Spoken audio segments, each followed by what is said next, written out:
पूर्व मुख्यमंत्री दिग्विजय सिंह ने हाल ही में रीवा में एक पत्रकार वार्ता के दौरान भाजपा पर जमकर हमला बोला था, जिसको लेकर अब राजनीति गर्मा गई है।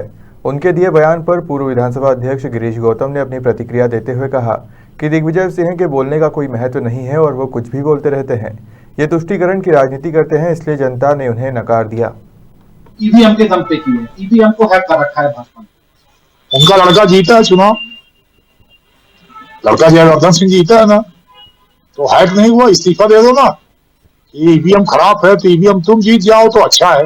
कर्नाटक में सरकार बना लिया ना, भाजपा को 65 सीट आई ना, 135 सीट कांग्रेस को आई। तो ईवीएम को चैलेंज करने वाले इस्तीफा दे दो, मत करो ना चुनाव, बताओ हम इससे चुनाव नहीं लड़ना चाहते।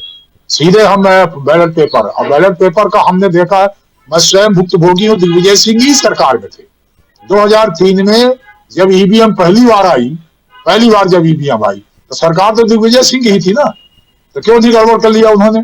फिर 2008 में भी सरकार केंद्र में उनकी थी, 2013 में भी सरकार उनकी केंद्र में थी, तो केंद्र में सरकार थी तब भी ईवीएम हो रहा था, ईवीएम से ही हम लोग जीत रहे थे। 2018 में जब हम मध्य प्रदेश और छत्तीसगढ़ राजस्थान चुनाव हारे तब भी ईवीएम थी, कांग्रेस जीती थी। तो इसका मतलब ये हुआ कि तुम जीतो तो फिर ठीक, ईवीएम ठीक है, और कोई सामने वाला जीत जाए तो ईवीएम खराब हो जाती है।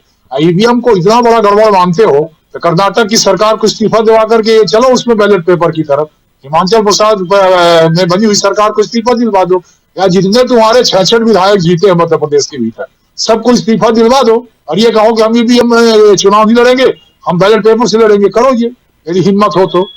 अब वो एक फेस सेविंग है, जनता ने नकार दिया, हटा दिया, हरा दिया, बर्बाद कर दिया, और बर्बाद होने का कारण सिर्फ यही नेताजी जिनका आप नाम ले रहे हैं। जितना भी ये तुष्टीकरण की राजनीति करेंगे, अब इस देश का हिंदू, इस देश का सनातनी काफी समझदार हो गया और लड़ने को भी आतुर है। जो हो गया जमाना चला गया, अब ये सब लड़ने को आतुर है, अपने सनातन धर्म में किसी प्रकार के हमले को बर्दाश्त नहीं करेंगे। रीवा थे, उन्होंने अपने आप को सबसे बड़ा राम भक्त कहा है और बीजेपी को अधर्मी कहा।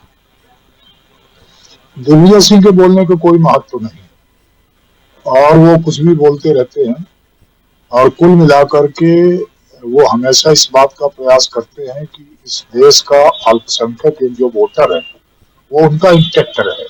तो जो कुछ वो बात करते हैं वो इसलिए करते हैं कि वो रहे हमें, और वो हिंदू धर्म को ये समझते हैं कि हम लोग सनातनी हैं तो सही सुनो है तो कुछ इसका मिल जाएगा। उनका एक पूरी तरह से वो टोटल वोट के लिए इस तरह की बात करते हैं, हमेशा उनके पक्ष की बात करें। और कांग्रेस का चरित्र ही ये है कि वो अल्पसंख्यकों की तुष्टीकरण की नीति पे चलने वाले लोग हैं। इसीलिए हमास द्वारा किए गए हमले में इजराइल के 12 साल के बच्चे को जब भूना जाता है, उसके बारे में एक भी प्रस्ताव में, कार्य समिति में एक लाइन का शोक संवेदना व्यक्त नहीं की जाती है, बल्कि उल्टा जब इजराइल हमला करता है तो फिलिस्तीनियों के पक्ष का प्रस्ताव पारित होता है। ये वो कांग्रेस पार्टी है, ये विचारधारा को लेकर के चलने वाली पार्टी। हमेशा सनातन धर्म को गाली देने वाले लोग हैं, ये डेंगू कहने वाले, एड्स कहने वाले, सनातन धर्म को जो जितना गाली दे सकता हो उसकी पहचान कांग्रेस के रूप में की जा सकती है।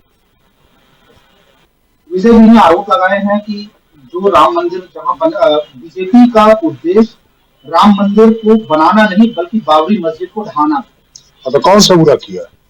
दिग्विजय सिंह से यदि उनने कहा है तो उनसे पूछा जाना चाहिए तो पहले यहाँ सनातन धर्म थे कि पहले उनके जिनको वो पूजा करते हैं, जिनको नतमस्तक होते हैं, बाबर आया था कि पहले यहाँ राम भगवान हुए, कृष्ण भगवान हुए?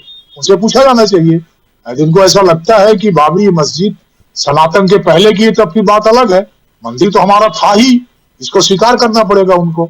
यदि मंदिर बनाने का मार्ग प्रशस्त किया गया तो चाहे जो आता हो बीच में उसको हटाने का काम करेंगे सनातनी, उसमें कौन सी बुराई है?